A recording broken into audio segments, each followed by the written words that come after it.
नमस्कार, आप देख रहे हैं गुड न्यूज टुडे। आपके साथ मैं हूं शुभम सिंह। देश भर के लाखों भक्त लाल बाग के राजा की पहली झलक देखने का बेसब्री से इंतजार कर रहे थे और अब वो इंतजार समाप्त हो चुका है। गणेश चतुर्थी से 2 दिन पहले लाल बाग राजा की मूर्ति की पहली झलक सामने आ गई है।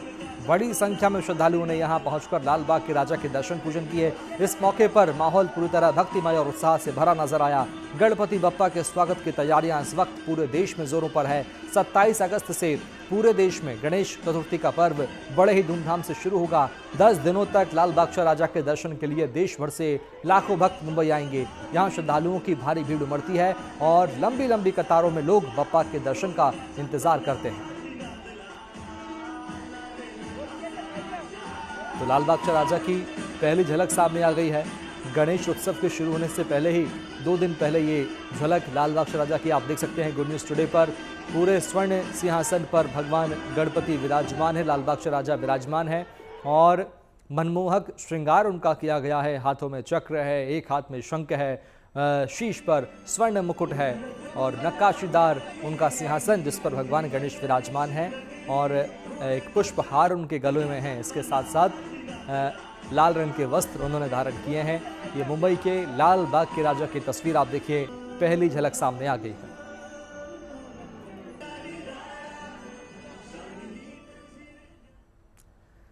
गणपति बप्पा यानी गणेश जी अनादिकाल से प्रथम पूज्य हैं। आपको जानकर हैरानी होगी कि शिव पार्वती विवाह में भी गणेश जी के विधिवत पूजा अर्चना की गई थी। ये बात आपको थोड़ी अटपटी लग सकती है, लेकिन पुराणों में, सनातन धर्म के अनमोल ग्रंथों में इसके प्रमाण मिलते हैं। एक ऐसा रहस्य है जिस पर से आज पर्दा उठेगा। साथ ही आपको ये भी बताएंगे कि भगवान गणेश जी का जो लौकिक स्वरूप है उसके अलौकिक मायने क्या हैं और वो हमारे जीवन में किस प्रकार से गहरे जुड़े हुए हैं।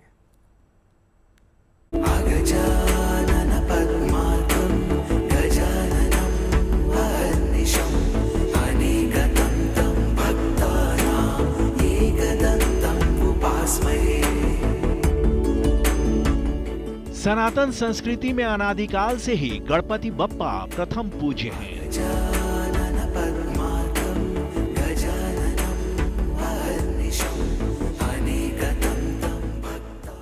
विवाह हो, यज्ञोपवीत हो, यज्ञ अनुष्ठान हो या सनातन का कोई भी संस्कार, गणपति के आह्वान और उनकी पूजा किए बगैर सारे अनुष्ठान अधूरे माने जाते हैं।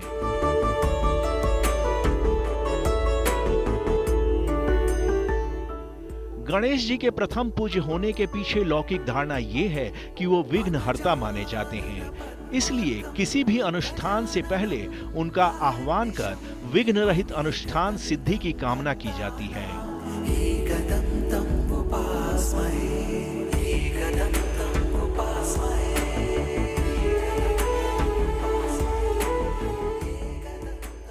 लेकिन गणपति के प्रथम पूज्य होने के पीछे का पारलौकिक रहस्य अत्यंत गूढ़ और विस्मयकारी है।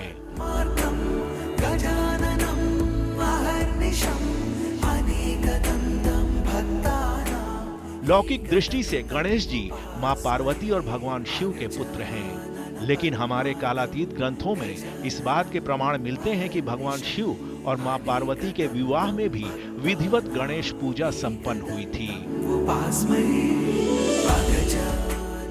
ये जानकर आपके मन में सहज सवाल उठेगा कि संतानोत्पत्ति तो विवाह के बाद ही संभव है, फिर शिव पार्वती विवाह में गणेश पूजा का क्या लॉजिक है?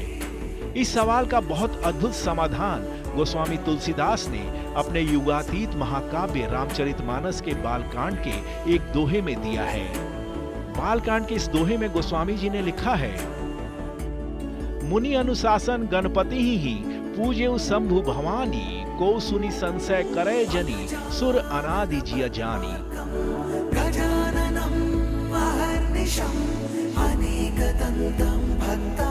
इसका भावार्थ ये है कि मुनियों की आज्ञा से शिव और पार्वती ने अपने विवाह में गणेश जी का पूजन किया।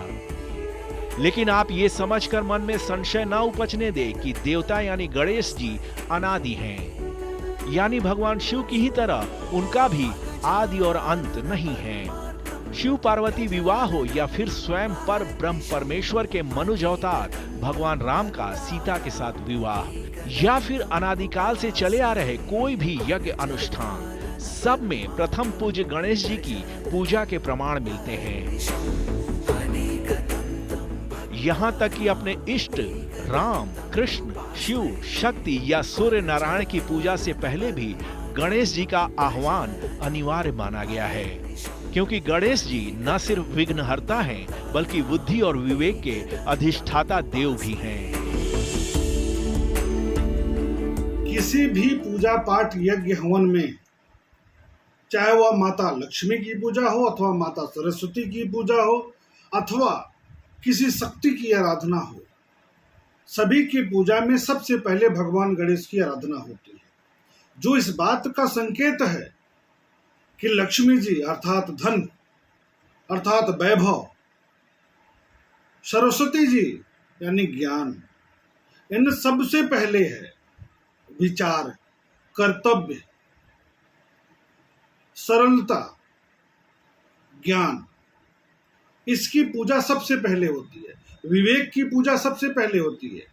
बौद्धिकता की पूजा सबसे पहले होती है। यह सीख मिल जाएंगे।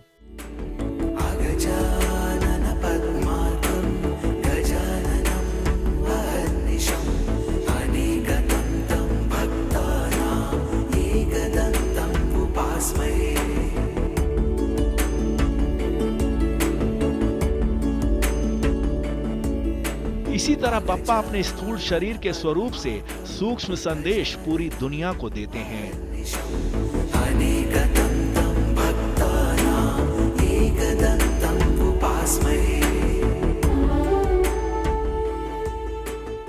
भगवान गणेश का प्रत्येक अंग एक नई सीख है। सिर बड़ा होने का तात्पर्य है नेतृत्व क्षमता ज्यादा होना, विचारों में समृद्धि होना। छोटी आंख एकाग्रता का प्रतीक है, ध्यान का प्रतीक है। बड़े कान सुनिए सबकी, करिए मन की। छोटा मुंह यानी कम बोलिए, कम बोलने की सीख। सुनिए सबकी, करिए मन की, कम बोलिए। बड़ी सूंड दक्षता का प्रतीक है, क्षमता का प्रतीक है।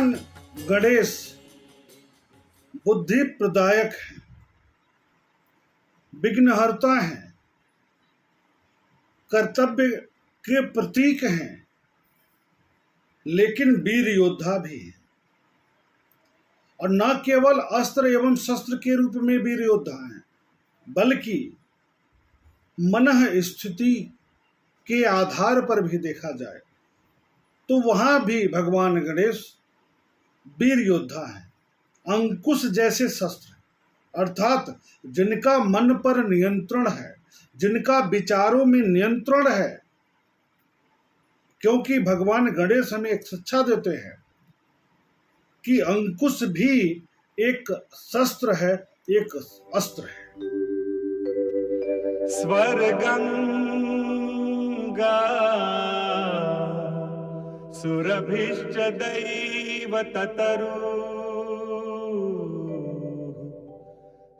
गणेश जी के दो विवाह को अगर हम सांसारिक नजरिए से देखेंगे तो ये हमें भ्रम में डाल देंगे। पौराणिक मान्यताओं के मुताबिक गणेश जी ने रिद्धि और सिद्धि से विवाह किया है। विवाह कार्य परका दृष्ट्वा च सम्मोहिताः तद्वद् बुद्धि विवाह कार्य करणे मज्जन्ति दिग्देवताः। दरअसल रिद्धि और सिद्धि हमारे लौकिक जीवन का पारलौकिक सामंजस्य है। रिद्धि का सार है विवेक, संपदा और उत्थान, जबकि सिद्धि का मतलब है आध्यात्मिक शक्ति। वो मंगलम। नारायण नारायण। उपस्थित भक्तगण ध्यान से सुनेंगे तो लाभ होगा। गणेश जी भगवान भोलेनाथ और माता पार्वती के पुत्र होने के कारण विघ्नहर्ता और सुखकर्ता तो है ही है, परंतु विवाह उपरांत अब उनके गुण और शक्ति में वृद्धि हुई है, क्योंकि अब उनके साथ बुद्धि और सिद्धि है। जो भी भक्तगण गणेश जी के साथ बुद्धि सिद्धि की आराधना करेगा, उसे बुद्धि और सिद्धि के साथ रिद्धि, वैभव, ऐश्वर्य सब कुछ प्राप्त होगा। इसलिए मेरे रिद्धि और सिद्धि का पानी ग्रहण कर गणेश जी दुनिया को ये संदेश दे रहे हैं कि अगर आपके जीवन में संपन्नता और ऐश्वर्य रूपी रिद्धि है तो उसे संभालने के लिए आध्यात्मिक शक्ति अपने अंदर विकसित करें, तभी आपके जीवन में उत्थान का स्थायित्व आएगा। ओम नमः शिवाय। ओम नमः शिवाय। जय गौरी शंकर, जय गौरी शंकर। तेजस्वी यशस्वी। पुराणों में गणेश जी के 2 पुत्रों का भी उल्लेख मिलता है, जिनके नाम हैं शुभ और लाभ। यह कितना सुंदर संकेत है। अगर आप अपने जीवन में रिद्धि सिद्धि से गठबंधन कर दोनों के बीच सामंजस्य स्थापित कर लेंगे तो आपके जीवन में शुभता और समृद्धि रूपी संतानों की प्राप्ति होगी। कुल मिलाकर गणपति बप्पा अपने लौकिक स्वरूप से इंसान को जीवन जीने की। और अभी के लिए इतना ही। बाकी अच्छी खबरों के लिए आप देखते रहिए गुड न्यूज़ टुडे, क्योंकि अच्छी खबरों का सिलसिला कभी नहीं थमता। नमस्कार।